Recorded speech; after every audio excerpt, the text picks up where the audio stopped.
شهر رمضان الذي أنزل فيه القرآن هدى للناس. السلام عليكم ورحمة الله.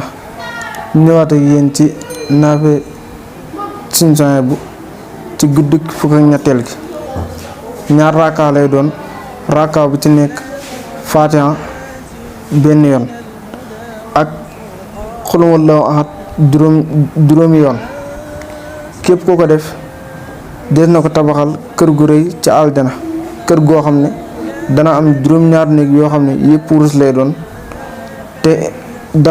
te néeg bu ci nekk dana am junniy lal te lal bu ci ne soxna dana ci nekk ak yeneen njëriñ yu bokk yooyu ñu leen jox dig daje bu suba ak jàmm insha allah. شهر رمضان الذي